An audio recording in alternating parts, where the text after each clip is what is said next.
പറയാനൊന്നും സമയമില്ല. ഇന്ന് എനിക്ക് നേരത്തെ പോണം. ഒറ്റ മിനിറ്റ്. പ്രേക്ഷകരെ നാടൻ തെറ്റിയിലേക്ക് സ്വാഗതം. അല്ല സ്വാഗതം പ്രേക്ഷകരെ. ഭയങ്കര ആവേശത്തിലാണ്. മെരിച്ച് കിടക്കാൻ വല്ല അഭിനയിക്കാൻ പോകുന്നു. തിരിയാൻ നേരെയില്ല. എന്ത് പറ്റി? നമ്മളെടുത്ത കുഴി അവന്മാര് മൂടിയേക്കുന്നു. അല്ല പിന്നെ കുഴി മൂടാതെ പിന്നെ നിങ്ങൾ എന്താണ് ഈ പറയുന്നത്? പൈപ്പ് മൂടിയിലായിരുന്നെങ്കിൽ മറ്റേ സെമിത്തേരി, അതും പള്ളി സെമിത്തേരി ആക്കാൻ വേണ്ടി ഇരിക്കുകയായിരുന്നു. ഇനി മുതൽ ശവങ്ങൾ അവിടെ കൊണ്ട് മൂടാൻ വേണ്ടി ഇരിക്കുകയായിരുന്നു. അല്ലേ ഈ BJP-ക്കാര് പൊട്ടന്മാരാ. ചുമ്മാ അല്ല അവന്മാരെ സംപൂജരാക്കി. അയ്യോ പൊട്ടന്മാരല്ല, ഇത് കേൾക്കണം. തലസ്ഥാനത്ത് നമ്മൾ പൈപ്പ് ഇടാൻ വേണ്ടി കുഴിച്ച കുഴി എല്ലാം കൂടി ഒരു വർഷം മുമ്പ് അതുകൂടെ ഓർക്കണം. ഏതെല്ലാം കുഴികളുണ്ടായിരുന്നു അവന്മാർക്ക് അങ്ങോട്ട് അടച്ച് പ്രഹസനം കാണിക്കാനായിട്ട്. അല്ല നിങ്ങൾക്ക് ഈ റോഡൊക്കെ കുഴി എടുത്തേക്കാൻ വല്ല കോൺട്രാക്ട് നിങ്ങൾ പിടിച്ചിട്ടുണ്ടോ? നിങ്ങൾ ആർക്കെങ്കിലും എഴുതി ഒപ്പിട്ട് കൊടുത്തിട്ടുണ്ടോ? കുഴികളാക്കി നാം എന്നിട്ട് വെള്ളം അടച്ച് വല്ല ഓർമ്മയുണ്ടത് ആരാ പാടിയെന്നൊക്കെ വെള്ളം അടച്ച് എന്നിട്ട് അതിലൊക്കെ കുഴിയിലൊക്കെ വെള്ളമായി ആ കുഴിയിൽ മനുഷ്യന്മാരെ വീഴ്ത്തി കൊല്ലാമെന്ന് വല്ല കോൺട്രാക്ട് എടുത്തിട്ടുണ്ടോ? നിർത്തണോ? എടോ, ജനങ്ങൾക്ക് ശുദ്ധജലം എത്തിക്കാൻ വേണ്ടിയുള്ള പൈപ്പ് ഇടുന്നതാണോ അതിനകത്ത്? എന്നൊരു പൈപ്പ് വഴി ശുദ്ധജലം ഞാൻ ചോദിക്കട്ടെ, പൈപ്പിൽ നമുക്ക് മേലെ കൂടെ കെട്ടി ഇറക്കി കൊണ്ടുപോകാൻ പറ്റുമോ? എന്നിട്ട് എന്തായി? എന്തായി? ഭൂമിക്കടി ശുദ്ധജലം കിട്ടിയില്ലേ? ഇവന്മാരെല്ലാം കൂടെ പറയും ഞങ്ങൾക്ക് വെള്ളം തരുന്നില്ലേന്ന്. ഇപ്പൊ കുഴിയെടുക്കാതെ എങ്ങനെ പൈപ്പെടുന്നത് അങ്ങോട്ട്? സ്മാർട്ട് സിറ്റി വെള്ളപ്പൊക്കം കാരണം കാലെടുത്ത് വെക്കാൻ പറ്റുന്നില്ല. നിങ്ങളുടെയൊക്കെ നിലപാട് അങ്ങനെയാണല്ലോ. പിന്നെ നിങ്ങൾക്ക് ഈ റോഡൊക്കെ തോടാക്കിയതിന് ശേഷം കാലിൽ കൂടെ സഞ്ചരിച്ചും ബംഗ്ലാവിൽ സൂചിച്ച് കഴിയുന്നവർക്കും AC ഇട്ട് കഴിയുന്നവർക്കും ഈ ദുരന്തം ബംഗ്ലാവ് അവിടെ കഴിയുന്നത് അങ്ങോട്ട് എന്നോ പറയണോ? എന്നെ എടുക്കണോ? ആരൊക്കെയാണെന്ന്? മുഖ്യമന്ത്രി പിണറായി വിജയൻ, വീണാ വിജയൻ, രാജേന്ദ്രൻ. അതൊക്കെ ഔദ്യോഗിക വസതികളാണ്. ഔദ്യോഗിക വസതികളാണ്. ബംഗ്ലാവ് തന്നെയാണല്ലോ. ബംഗ്ലാവ് തന്നെ. നാളെയില്ലല്ലോ സാധാരണക്കാരുടെ ടാക്സ് വാങ്ങി ജീവിച്ചിട്ട് എന്നിട്ട് അവരുടെ നല്ലൊരു റോഡ്, ആ റോഡിന് കൊടുക്കുന്ന ടാക്സ്, എന്നിട്ട് ആ ടാക്സ് അടച്ച റോഡിലൂടെ നടക്കാൻ പറ്റില്ല. റോഡ് ഏതാ, തോടേതാ, കുഴി ഏതാന്ന് അറിയാൻ പറ്റില്ല. ആ വെള്ളം നമുക്ക് ഇറങ്ങണോടോ അങ്ങോട്ട്. മെഡിക്കൽ കോളേജിൽ വരെ വെള്ളം കയറാൻ തുടങ്ങി. ICUവിൽ വരെ വെള്ളം കയറാൻ തുടങ്ങി. ഇതൊക്കെ നോക്കി നടത്തേണ്ട ആൾക്കാർ, പോലീസ് ഉദ്യോഗസ്ഥർ എവിടെ? ഗുണ്ടകളുടെ ബാത്റൂമില്. തെറ്റിദ്ധാരണ പരത്തതിലല്ല. എക്സൈസോ SIയോ അവര് തന്നെയാണല്ലോ കൈയോടെ പൊക്കിയത്.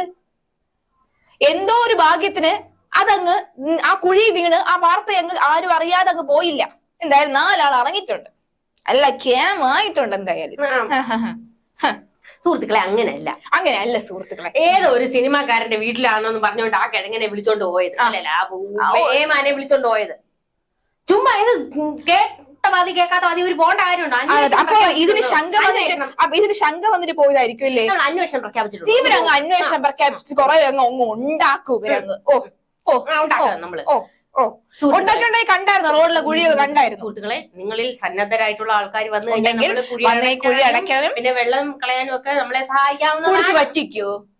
അത് അറബിക്കടലിലോട്ട് നേരിട്ട് അങ്ങ് ഇറക്കി വിടും. നമ്മള് മോട്ടർ വെച്ച് എങ്ങോട്ടെങ്കിലും കളയൂ? മോട്ടർ വെച്ച് എവിടെ കളയൂ? ഒന്നിനും പ്രത്യേകിച്ച് കാര്യങ്ങളൊന്നും ഇല്ല. ചുമ്മാ ഇങ്ങനെ പറഞ്ഞു പറയുന്നത് കേട്ട് കഴിഞ്ഞാൽ ഇവിടെ കേരളത്തിൽ മാത്രമേ ആശുപത്രിയിൽ വെള്ളം കയറിയുള്ളൂ, വേറെ ഒരിടത്തും വെള്ളം കയറിയില്ല. അപ്പൊ അങ്ങനെ വേറെമാതിരി മഴ പെയ്താ പിന്നെ വെള്ളം വരില്ലേടോ? എടോ, മഴ ആദ്യമായിട്ടൊന്നും അല്ല കേട്ടോ പെയ്യുന്നേ. മേഘ വിസ്ഫോടനം ഉണ്ടായിരുന്നു എറണാകുളത്തൊക്കെ. ഇതൊക്കെ മേഘ വിസ്ഫോടനം ഉണ്ടായിരുന്നു. മുഖ്യമന്ത്രി രാജിവെച്ചോ? എന്തിനാണ് കേറിയിരിക്കുന്നേ? അല്ല ഈ റിവർ ബെഡ് ഫോർ റിവറോ? ഇതിനെക്കാട്ടി അപ്പുറം പ്രളയം പഠിക്കാൻ തന്നെയാണല്ലോ നാടായ നാടൊക്കെ ചുറ്റിത്തിരിഞ്ഞ് കറങ്ങി വന്നത്. എന്നിട്ട് ഒരു ചെറിയ മേഘ വിസ്ഫോടനം,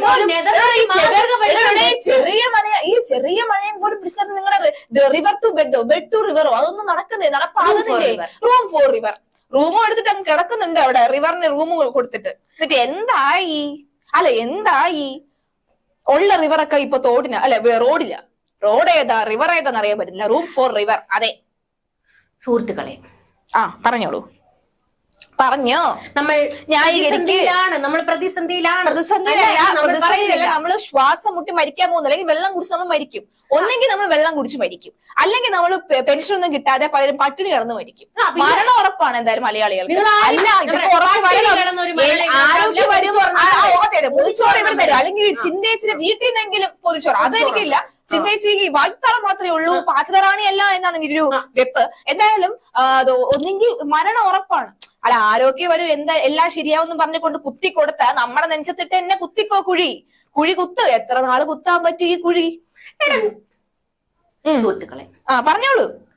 നമ്മൾ പറയട്ടെ, അതായത് ആ ശരിയാണ്, നമ്മൾ റോഡിൽ പല വികസനങ്ങൾക്ക് വേണ്ടി കുഴിയെടുത്തിട്ടുണ്ട്. എത്ര വർഷം മുൻപ്? ഇവിടെ വർഷത്തിന്റെ കണക്കൊന്നും പറയണ്ട, കുഴിയെടുത്തേ പറ്റത്തുള്ളൂ. കുഴി എന്തിനാ എടുത്തത്? അല്ലാതെ പൈപ്പ് ഇങ്ങനെ ഞങ്ങൾ എല്ലാവർക്കും കുഴി എന്തിനാ എടുത്തത്? എന്തിനാ? പൈപ്പ് ഇടാൻ. ഏത് പൈപ്പ് ഇടാൻ? എടോ, ശുദ്ധജലത്തിന് വേണ്ടി പൈപ്പ് ഇടണ്ടോ? അത് എന്തിനാ? ആ പൈപ്പ് എവിടെ?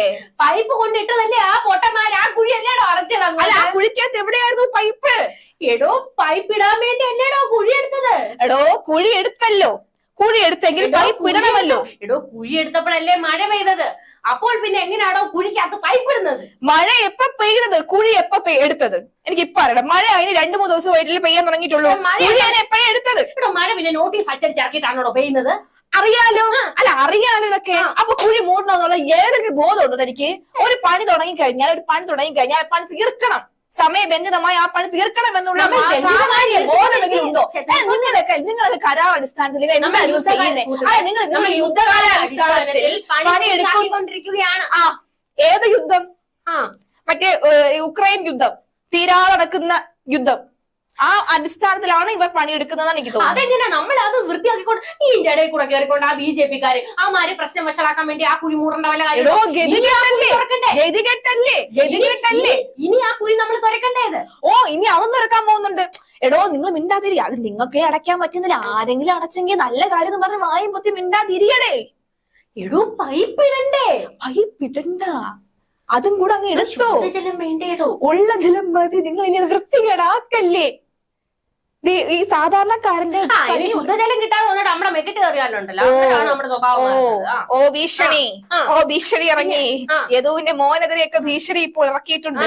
ഭീഷണി 4 അല്ലെങ്കിൽ 8 മടക്കി അങ്ങ് പാക്കറ്റി വെച്ചോ ആ ഭീഷണിയൊക്കെ, കേട്ടോ. നമുക്ക് സൗകര്യം ഉള്ളിടത്തെല്ലാം കൊണ്ട് കുഴി എടുക്കും. അങ്ങനെയാണെങ്കിൽ ക്ലിഫ് ഹൗസ് നെഞ്ചത്ത് പോയി കുഴി എടുക്കണേ. സൗകര്യം എടുത്തൊക്കെ ആണെങ്കിൽ ഉണ്ട് ചാണകക്കുഴി. അത് ശരിയാ. അതിനകത്തോട്ട് എടുത്ത് ചാടിക്കോ എല്ലാരും കൂടെ, അത് നല്ലത്. സുഹൃത്തുക്കളെ, ഞാൻ മര്യാദ, ഞാൻ എന്റെ ക്ഷമ മുഴുവൻ പിടിച്ചു വെച്ചാൽ തന്റെ ക്ഷമയ്ക്ക് എന്താണ് കുഴപ്പം ഇവിടെ? തന്റെ ക്ഷമയ്ക്ക് എന്താണ് കുഴപ്പം ഇവിടെ? ക്ഷമയെ കുഴി അടയ്ക്കാൻ നമുക്കറിയാം. അല്ല, ഒരു BJP-ക്കാരന്റെ സഹായം നമുക്ക് വേണ്ട. ഇട്ടിട്ടേ കുഴി അടയ്ക്കത്തുള്ളൂ. അതിനിടയിൽ എങ്ങാനും കയറി നേവനേലും കുഴി അടയ്ക്കാൻ നോക്കണ്ടല്ലോ, കാലും വെട്ടും കയ്യും വെട്ടും. എന്തോ? എങ്ങനെ? വേണ്ടാന്ന് വെക്കുമ്പോഴത്തേക്ക് കാലും വെട്ടും കാലും വെട്ടും. എടോ, സാധാരണക്കാരുടെ കഞ്ഞികുടിയും കുടിവെള്ളവും ഒക്കെ മുട്ടിച്ചതും പോരാ, ഇനി സാധാരണ നടത്തവും കൂടെ മുട്ടിച്ചാൽ നിങ്ങൾക്കൊക്കെ ഇനി ഉറക്കം വരുവുള്ളൂ. ഇടയിൽ കൂടെ കയറിക്കൊണ്ട് BJP കുറെ ഇനി ഇതെങ്ങാനും മറ്റേ ആൾക്കാർക്ക് ഇഷ്ടപ്പെട്ട വോട്ട് എങ്ങാനും കൊടുത്തു പോയത് അസൂയല്ലേടോ തനിക്ക്? ആരൊക്കെയാ മൂടിയാലും കൊള്ളാം. ഒരു കാര്യം പറയട്ടെ. കാണിച്ചതോ ചുമ്മാ അവിടെ എവിടെ രണ്ട് മണ്ണ് വാരിയിട്ടിട്ട് അങ്ങ് പോയേക്കുന്നത് പ്രഹസനം. അതാണോ പ്രശ്നം? അവന്മാര് പൊടി തട്ടിപ്പോയി. പൊടി തട്ടിപ്പോയതല്ല, പോലീസ് അറസ്റ്റ് ചെയ്തുകൊണ്ട് പോയതാണ്. അല്ല, ഇവരുടെ പ്രശ്നം ഇപ്പൊ എന്താ? കുഴി മൂടിയതാണോ കുഴി മൂടാത്തതാണോ ഇവരുടെ പ്രശ്നം? മനസ്സിലാവുന്നില്ല. ഏതായാലും സാധാരണക്കാരായിട്ടുള്ള നമ്മൾ കുഴി മൂടും. അതെ, അപ്പോഴത്തേക്കും കുഴിയില് വീട് 4 പേരെങ്കിലും, മിനിമം 4 പേരെങ്കിലും ആ കുഴിക്കകത്ത് വീട് മരിച്ചിരിക്കും. അപ്പൊ ഇതാണ് ഇവർക്ക് വേണ്ടത്. വിഷയമല്ല, അത് ഇവർക്ക് വിഷയമേ അല്ല.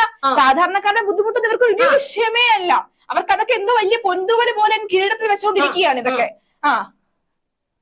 പ്രവർത്തനങ്ങൾ തടസ്സപ്പെടുത്താൻ നിൽക്കുന്ന ആരാണേലും നമ്മൾ ശക്തിയുക്തം നേരിടും. നാളേക്ക് 40 വട്ടം നല്ല റോഡുകൾ പൊളിച്ചടുക്കി, അതിനെ കുഴിയാക്കി, കുഴിയെ തോടാക്കി, തോട് 4-5 പേര് വീട് മരിച്ച് അത്രയും കഷ്ടപ്പെടുത്തി ബുദ്ധിമുട്ടിച്ചിട്ട് വികസനാണ് നാഴേക്ക് 40 വട്ടം പറഞ്ഞുകൊണ്ടിരിക്കാൻ ഇയാളെ പോലെ കുറെ എണ്ണ ഈ നാട്ടിലുണ്ടല്ലോ. അതാണ് ഈ കേരളത്തിന്റെ ശാപം. രക്ഷപ്പെടൂല കേരളം, ഒരു കാലത്തും രക്ഷപ്പെടൂല. അയ്യോ, ഇയാളുടെ കുടിച്ച് വറ്റിക്ക്. സുഹൃത്തുക്കളെ, എന്റെ കൂടെ വരാൻ തയ്യാറുള്ള ആരാണേലും നിങ്ങൾക്ക് വരാം കേട്ടല്ലോ. എന്റെ വിളി അല്ല വരുന്നില്ലേ? യുവരക്തങ്ങൾ, ചോറ് തിളക്കിയ രക്തങ്ങൾ വരുന്നില്ലേ? പൊക്കോണ്ടിരിക്കുക. എറണാകുളത്തോട്ട് പോയിട്ടുണ്ട്. അപ്പൊ അത്ര ആൾക്കാർ കാണണ്ട, കൺമുന്നിൽ പോയി വരണ്ട കേട്ടോ. ചിലപ്പോ ആ വെള്ളത്തിൽ മുക്കിയും കൊന്നളഞ്ഞായിരിക്കും. ശരിയെന്നാ, കയ്യും വെട്ടും കാലും വെട്ടും. ഞാൻ വരുന്നു. തത്തൊക്കെ വിളിച്ചോണ്ട് പോ. വെള്ളം കുടിച്ച് പറ്റിക്കട്ടെ. ശരിയെന്നാ. വെള്ളത്തിൽ മുങ്ങി മരിച്ചില്ലെന്നുണ്ടെങ്കിൽ ഞാൻ ജീവനോടെ ഉണ്ടെങ്കിൽ നമുക്ക് നാളെ കാണാം.